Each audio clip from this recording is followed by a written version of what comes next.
Thank you so much, panelists, for the enriching insights. You have instilled with us so much knowledge, and I'm sure we're going to use this all in our future endeavors. As we approach a more advanced era, it's important to keep challenging established education systems. How else can we embrace new creative ways? Our keynote speaker will illustrate the way to reinvent education to prepare students for future challenges and possibilities. The session titled Rethinking Education in a Transformed World will inspire you to lean beyond current ways of education and move toward the extraordinary. Please welcome our distinguished speaker, Dr. Beverly Knox-Pipes, founder of BKP Solutions. She has been using her passion for education and technology to discover creative ways to assist individuals, schools, and organizations in meeting their learning and transformation goals. The stage is yours, Dr. Beverly. Let's give it up for her.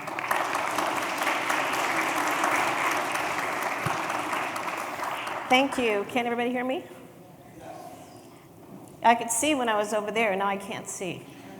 Everybody's a dot. Welcome. This is quite a privilege to be here.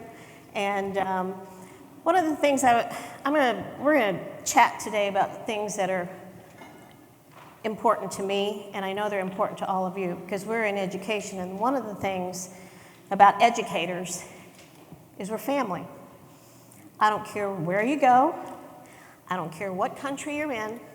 All you have to say is, I teach. I've been in education, and immediate, you're friends. How many of you experienced that? Raise your hand. Great. All right, now another thing that teachers and educators do is they don't like to sit and get. So we just sat through a wonderful session and heard some wonderful things. So now I'd like everybody to stand up. Stand up. Stand up. Shake it out. Say hello to your neighbor. Hi, good morning. Shake a hand. Look who's sitting next to you. Where are you? Where are you from?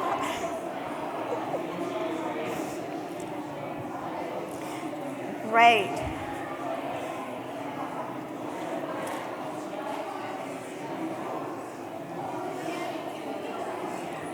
Now, put your hands on your hips. Oh, you're such great students. You are such great students. And just swing. Just swing. Just calms you down. Get everything going. I promise not to make you do jumping jacks. Put your hands up and sit down. All right, you guys are a great class. We're going to have fun today. Now we're ready. I got your brains going, which is so important. This is so important. Education. I'll just have to figure out how to work this thing.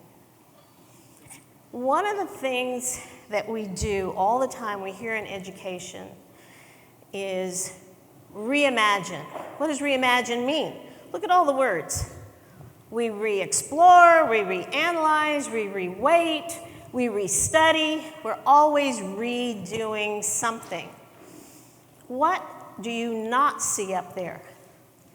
What word do you not see up there? How about reflect? Do you see the word reflect up there? What do we really, really need to do when we want to make change? We got to reflect. What worked? What didn't work? We don't want to throw the baby out with the bathwater. We don't want everything to go because we've done some pretty doggone good things in education. We've done some pretty doggone things all around the world. But we don't reflect on it. We just want to throw it away. Add new things on. How many of you have ever heard of Jamie Vollmer? Read any of his work? Jamie Vollmer, many years ago, I saw a video and it hit me so much because he said you can go through 50 years of education and what do? We keep adding things on. And the pile gets higher and higher and higher. And what happens? Nothing ever leaves. We just keep adding it on. So we have to reflect when we've got this long list. What are we doing with that? What's worked? Some of the things have. So we want to reflect. Because what are we doing? Are we educating or are we schooling? Keep this in, what are we doing? Educating or schooling? We don't talk about them. In education, we never talk about it. But are we schooling? Are we educating? Educating is socializing so that you can live in the world. Everybody's different.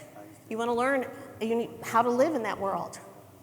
Schooling, and there's lots of different ways to school. I can homeschool. I can go to traditional school. I can learn online. There's all sorts of ways of schooling. What do? I'm getting my certification. I'm going to take a test. I'm going to do something. I'm schooling. But am I being educated? Am I an educated person? It's when you put all of the emotional things in there, all the psychological pieces. Why? The whys. I'm going to set the stage here. Can you make this work? The video?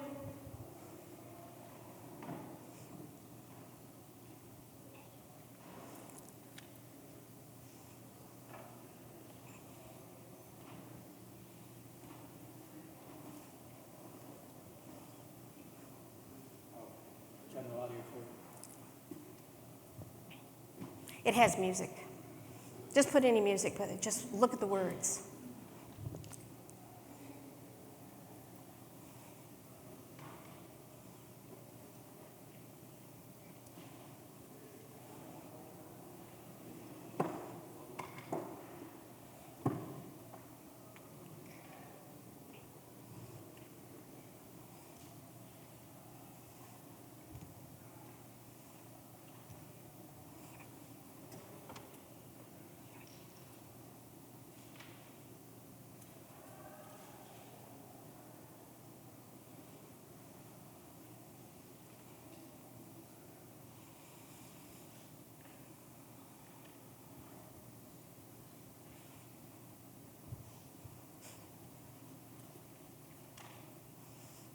My audio-visual guy is going to help out here because we're hung up. Technology is only good when it works. And it never works when you're in front of an audience. Have you ever noticed that? You know, this is one of the things I asked before, and I've been in technology for a long time, and I always said, okay, we're going to make sure that's it. Because I'm one of those that I like to run my own things. And, when you have to give it away, sometimes you trust.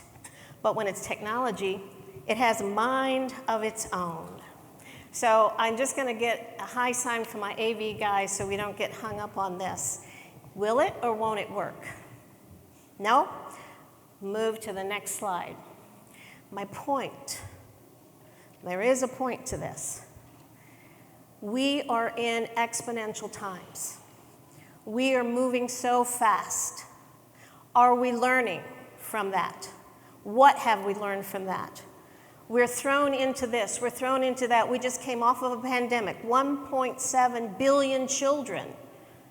1.7 billion children were out of school, displaced overnight. Now just think about the parents, double that, or one each parent. What about the teachers? What about the systems? Everything went upside down overnight. So were we prepared? Some places we were. Others we weren't, but you'll only hear all this gloom and doom. What did we learn from this? Why are we doing this? Because we're preparing our kids for their future, not ours. We're preparing them for their future, and they have a limitless future. I don't care where they come from, because children are all born with an open mind. They learn everything. They are the product of their environment. And their first teachers are their parents or their immediate environment. And it is so important the first 5 years that we are working with our children in that brain development. And we forget that. We want to make them, and every parent that has a child wants more for that child than they had for themselves. I don't care if they came out of the deepest poverty. They want the very best for their kids. We should take some tips from Disney. How many like Disneyland? What do you do when you go to Disneyland? What do? You play. You have fun. He had it right. And we still go back. There was one thing that, didn't go under was Disneyland. They found creative ways of meeting their people. They didn't go under. They didn't freeze. They kept moving. They just reinvented things. But the key here is it takes people. You can have all the wonderful things in the world, but you got to know who your people are. You got to know what they're doing. You want to know what are their circumstances. Because this is our challenge. Our challenge in education is to develop and give children everywhere the opportunity to collaborate, to create, to think critically, to contribute, to converse, to connect. And that's the key word, connect. Humans were not made to be isolates. We don't do well by ourselves. We do better with somebody else. And so we need to find that somebody else. Someone's going to listen to us. Someone that's going to interact. Someone's going to connect my eye. Someone that makes me feel good. Because I learn when I feel good. When I'm unhappy, I close down. So that's our challenge. And if we didn't learn anything from this pandemic, then we should realize these are the top 10 skills that rose to the top as a result of pandemic. Not that I can memorize something, not that I can chime my ABCs, but that I can think critically, that I can be creative, that I can be original, I can analytically think. Those are the key takeaways. So when we're thinking about our schooling, when we're thinking about our organizations, when we're thinking about education, this is what we need to be thinking about, not just the little skills. Have I lost my video?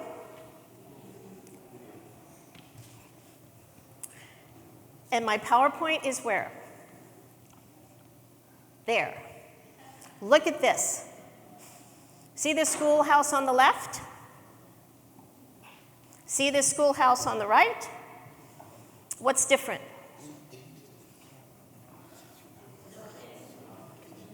Well, there's no kids, but look a little bit more closely. What's different?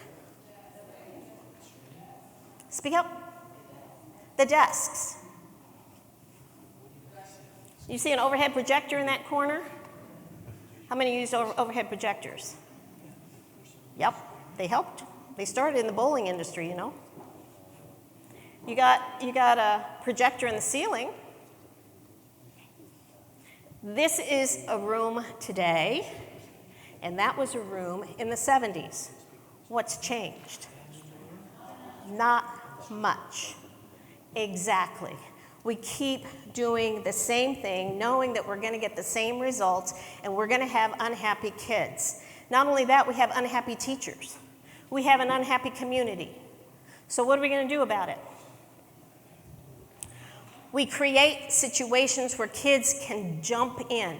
They can get messy. They can find out about oil spills by doing experiments. We can, visiting a school in India where they were all around trying to solve something with different colors. They liked green. We have kids that are working together on large projects to build towers. You've got kids that are solving problems together. They're outside. They're putting their hands on things. They're playing. Kids play. You like to play. Playing doesn't stop at age 6. Playing never stops, because when it stops, you stop learning.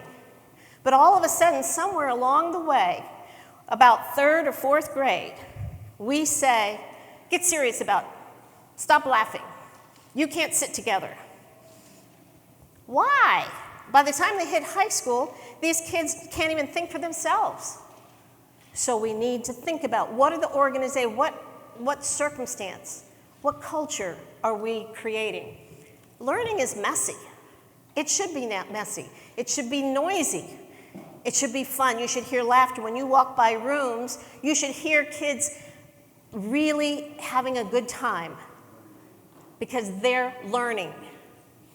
Kids need to feel happy, and when they feel happy and they grow that way and they have that interaction with their friends, they'll stop by after school with a backpack on their head just because they can take control of their learning. I don't care what the circumstance is. They get involved with their culture. They never lose their culture. Kids still need a childhood with dirt. They need to get messy. They need to stomp in the rain. And who cares if they get wet? That's part of learning. So what do we need to do with kids? We need to empower them to take control of their learning. We need to understand what is happening when they're learning. Learning is their work. We need to give them choice. We need to give them voice. And how many people have you been into a school where you're actually asking kids, what do you think about this? You know, here's my lesson today. Good, you have. But not very many of you. It should be happening every day because every one of those kids is coming in from a circumstance, from something that we don't even know. And maybe by allowing them to put their voice in the room, we'll have better direction. Because what we think they need may not really be what they need that moment. So we have to connect to them. We've got to reflect, and then we've got to help them understand what they're feeling. What are they learning? How are they learning it? They need to understand the why behind the what, not just do it. Why do I need to do it? What's the reason for that? Why am I learning geometry? I have this wonderful story that was really kind of sad. When I was teaching at the community college, I had a very bright student from Michigan State University flunk out, came to one of my classes. And I was teaching student skills at the time. He was so dejected, and so we got into this conversation, and I'm asking him, why did you fail? What happened? You know, what do you think happened? He said, I was an A+ student all the way through school. I could take any test. I could ace the test. I got a scholarship. First semester, I bombed. What do I do? He said, I went into a room, a store with my mother to try to, figure out paint and wallpaper, and I couldn't figure it out. What was the missing link? He had been schooled to be the very best at taking math, and every little thing that he was told, he knew how to do, and he could ace every single test. Off the charts. But he couldn't apply it. There was no relevance for it. He didn't understand why he was doing it, so therefore he bombed. Because all of a sudden they turn 18, they graduate, and you think they're all grown up. But here we've been telling them everything all along the way. So we need to model for them how, when they get up into the older ages, and let them still have fun and read to them. Kids like to be read to, from the very little all the way old. Even you like to be read to sometimes. It's fun. That's why we have these books, audiobooks. It's fun. Promote the genius in all, because every single kid, you have to believe that every single kid can do it. And our job is to make sure that they feel like they can do it. Remember the power of yet. We're not done yet. I haven't learned it yet. I can't paint that yet. I didn't learn that piece of algebra yet. But here's what we do. Here's what we're doing. Look at all this. All of them have to take the same exam. They're all going to have to go up the tree. That's what we're doing in our schools. And yet, we wonder why kids are dropping out. We're wondering why they're going someplace else. We're wondering why they're not achieving all that they can be. Because we're not giving them an opportunity. We are schooling. We're teaching to a test. We've taken all the joy out of teaching. Our teachers hate it. I became a teacher all those years ago to teach. to make a difference, to do something to connect to kids. That's why I went into teaching. And we're losing some of the brightest and our best because we're forcing them to test. And that's the lowest form. They might be skilled at taking a test, but they can't apply it like that young man. It's not about just the workforce. It's about creating that human that is well-rounded, that can think on their feet, that can bring something. I always said, and the research will show, a lot of your average students are probably your very best leaders. Why? Because they've learned how to fail. They failed, and they learned how to pick themselves up, and they learned how to feel good about it. The one that was at the top all the time, that was so perfect, getting through there all the time, when they fail, they don't know what to do. They freeze. Oh my God, what are they going to say? What's going to happen to me? These are things to think about. So we're creating that well-rounded person that can think, that can lead, that can make a difference. And they all can. We know that education isn't omnipotent. It's not the answer to everything. But it can change the trajectory of people's lives. It can redirect, given the opportunity. I've seen kids, I've been in all levels. I teach at the university level now. And I go out and I visit schools and I work with schools and organizations to try to think about what are they doing? Very simple question, what are you doing? And they'll go through and they'll give you their answers. But what they don't understand is that they're creating an organization for adults, not for children. It's in that conversation that it becomes very apparent that they're worried about the teachers. The students are secondary. They didn't mean it to be that way, but it just happened that way. So we need to understand that we need to help everybody. We all have a purpose. We know education has a purpose, and we can list all the purposes. And it has to begin with a purpose. You don't do something, that's your why, your moral compass. Where am I going? Why am I doing this? Why am I still here after all these years? And I've had a lot of years in education. I came into education BT, before technology. I was there before technology. My games I put together on the floor with tape, and I kept them, and I laminated them, and they're probably still in my basement. My husband keeps saying, you got to get rid of those someday. Why did I do that? Because I knew then, I could tell with kids, they wanted to have fun, and I knew that I could connect with them. I didn't have to have the famous, the fancy technology, because what we've done with technology is automated. We've digitized exactly the same things that we have been doing forever. We haven't changed. We haven't created that environment where they're fun. You don't need technology to get in the mud, but you might use technology to create some of the data to analyze it. So it's understanding how to use the technology to get the results that you want. We want to replace an empty mind with an open one. That's our purpose. That's our overall purpose. This is a surprise to most, we are uniquely well suited to adapt to change. Turn to your partner right now and tell them one thing you changed today. What did you change today? Turn to your partner, what did you change today? It can be as simple as anything.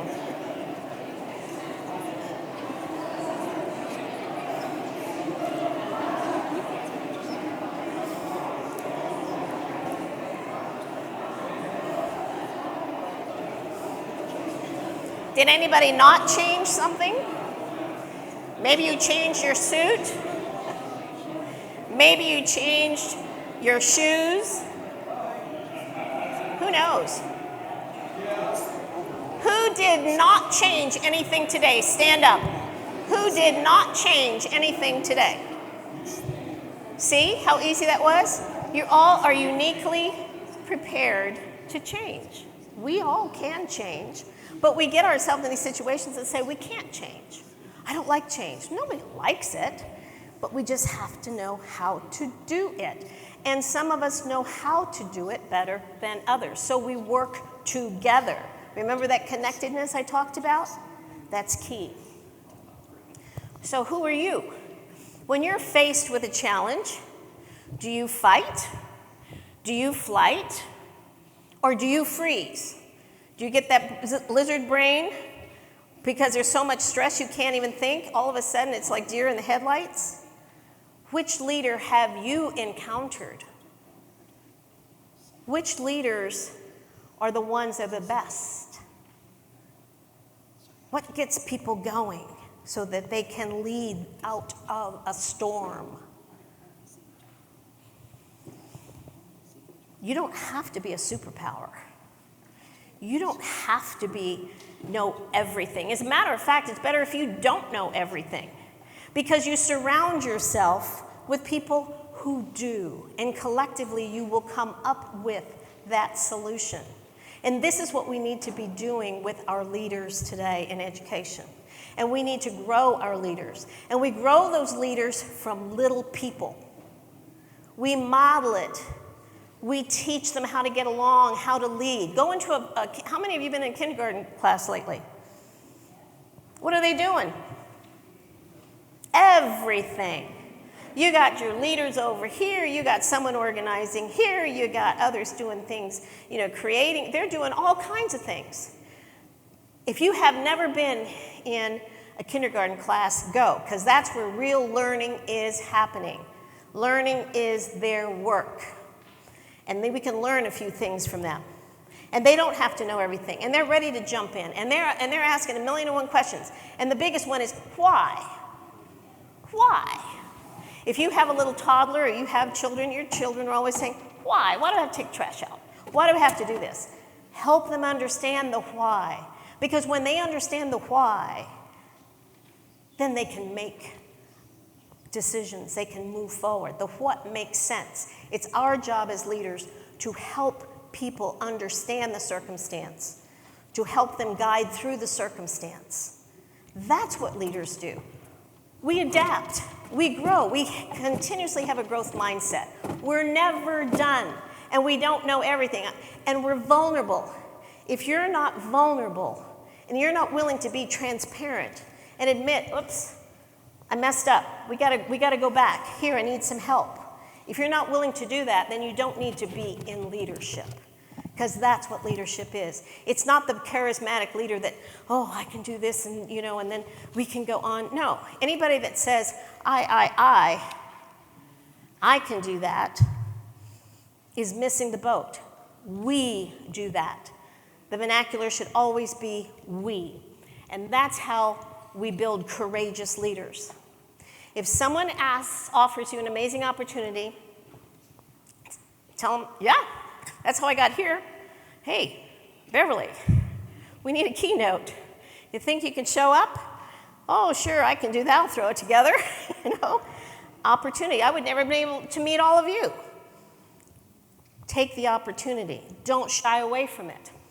Which takes me to Alvin. I'm going to tell you a little story. This is Alvin. Alvin Clark. Alvin Clark was 11 years old. He was the youngest of 10 in family in Austin, Texas.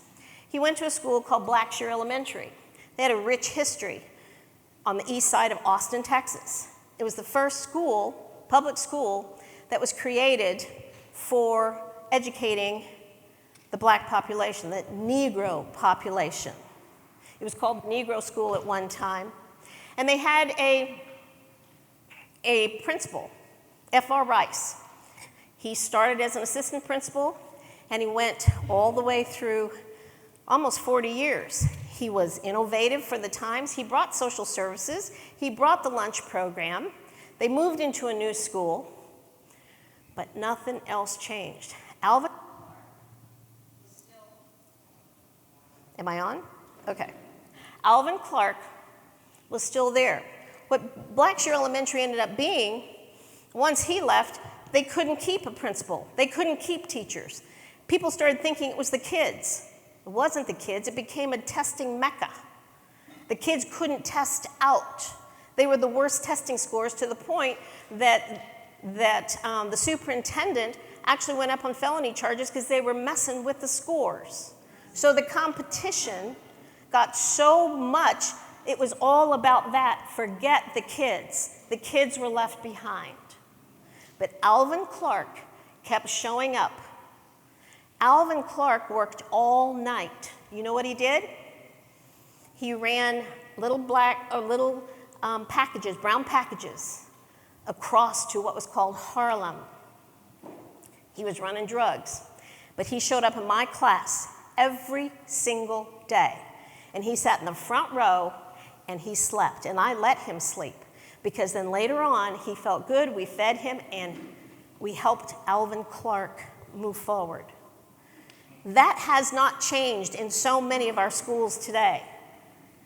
We need to understand what's going on with the poverty. That was a defining moment for me because what I saw was no consistency. That was my first year of teaching, and that defined my whole career. I left teaching. I said, if this is what teaching's all about, I don't want any part of it. They had no resources. I'm going to the basement. I'm making up books. I'm putting things together because these kids deserved something more than what they had. I didn't know what that was. And not only that, I was so ill-prepared to even be there. There wasn't one college class that I had, and I had my bachelor's degree. I got my teaching degree, and I'm going to save the world. They forgot to tell me about this world.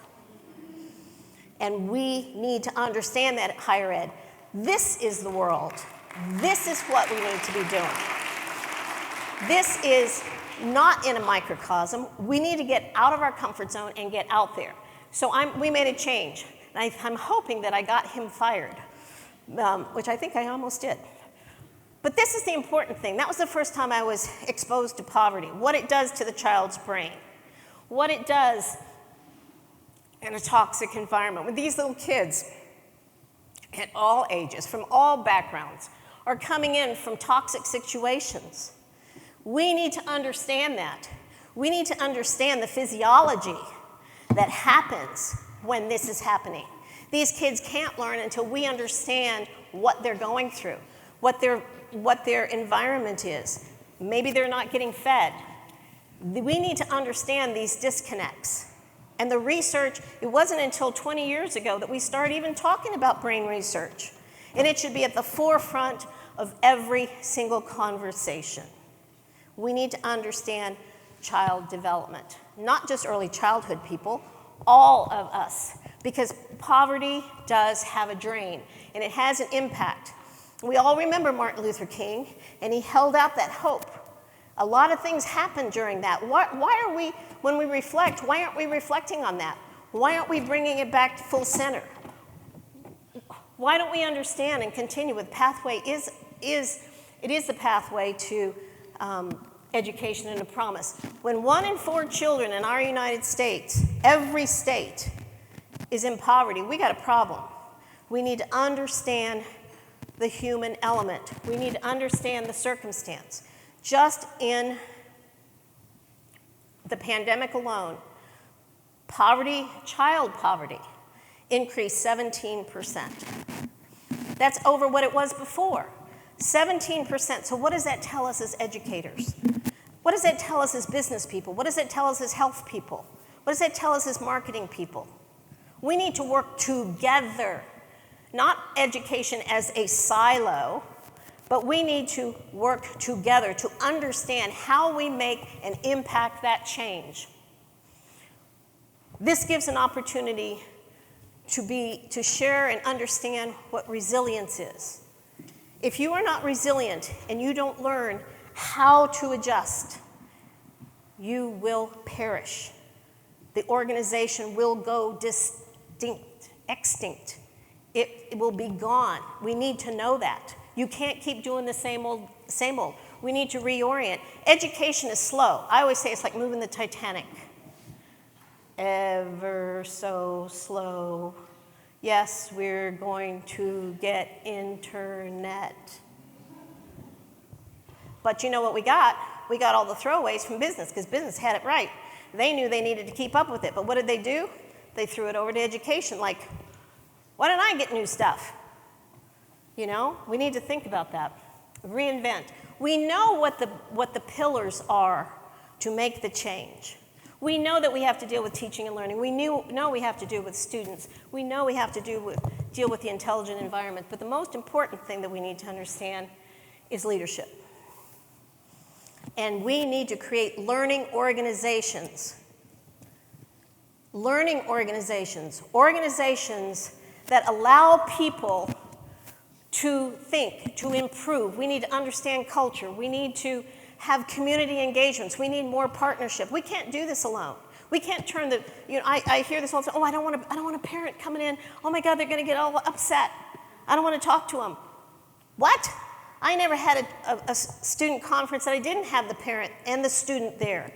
I always had the student and the parent there. I want them in there because if I'm doing something wrong and we can't work as a partner, we got problems. This is a learning organization. People-oriented. Focus on your people.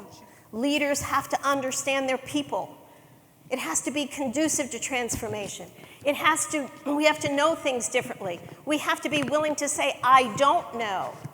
And we need to bring people along, not send them away for training, incorporate them in the environment and help people stabilize and adapt to the change.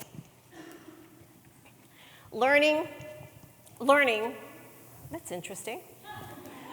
Yes, it is. Learning is the central source of resilience. When we know how to be resilient, when we learn that, and we can learn that. Interventions, what do we do? What worked? Not everything's going to work, but why? Why do we do all this? Why do I do all this? I retired from public education in 2012. I was very fortunate. I started as a 5th grade classroom teacher. I've taught everything along the way. I've taught at the community college and at the university level. I've done workshops all over. I love a challenge. Because I liked that opportunity, and I didn't know how to say no, I had great opportunity to build technology systems, 450 miles of fiber optic system in Flint, in Genesee County, Michigan, that connected 22 school districts. Did I know anything about technology? I'm a 5th grade classroom teacher. No, but you know what I did? I figured it out. I pulled people together. There was a why, because those superintendents, 22 superintendents, said, we have a vision, but we don't know what to do with it.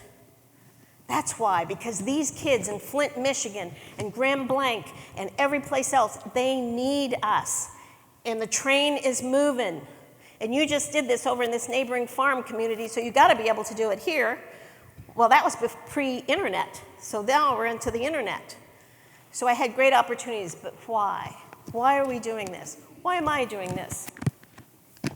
Because of the children. Children deserve this. Sometimes we have to look at things with a different perspective. Children need to be children. They need to have an opportunity to grow up.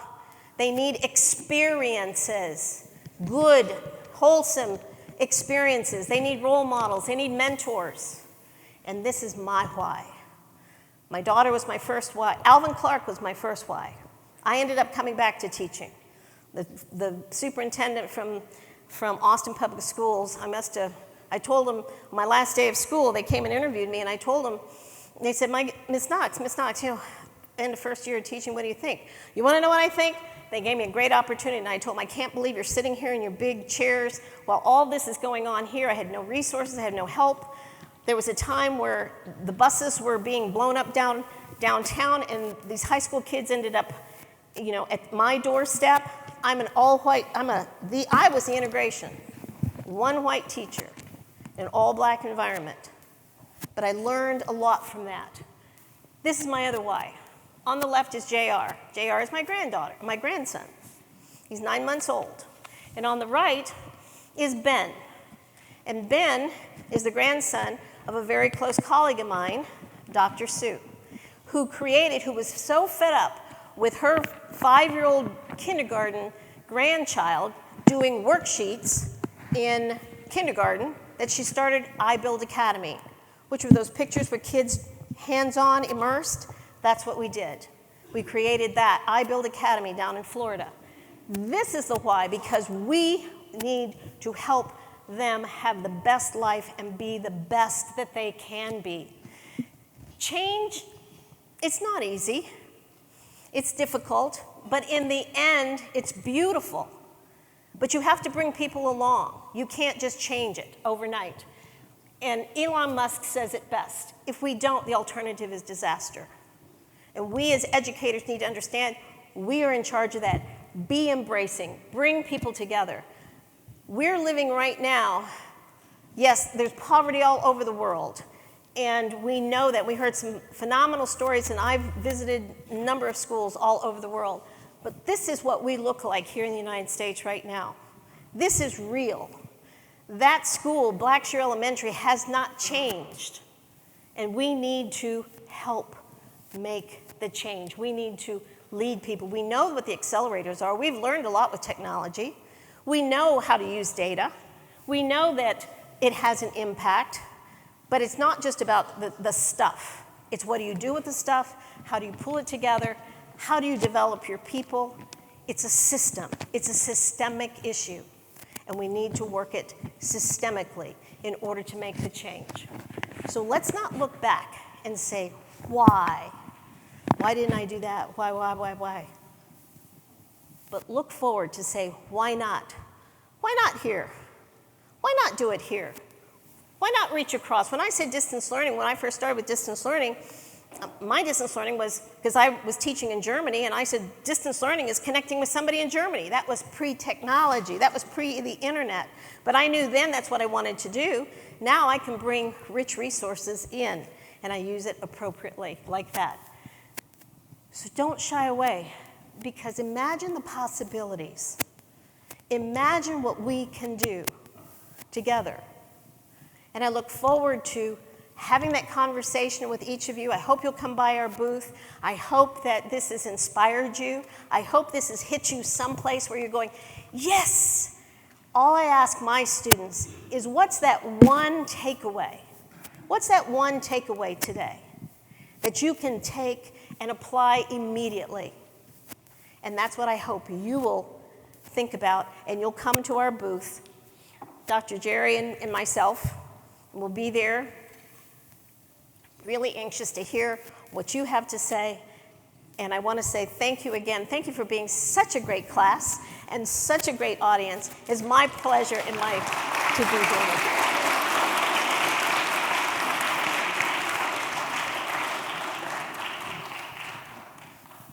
All right, let's give it up one more time for Dr. Beverly Knox-Pipes. Those were some golden insights. Thank you so much for inspiring us and sharing such useful information.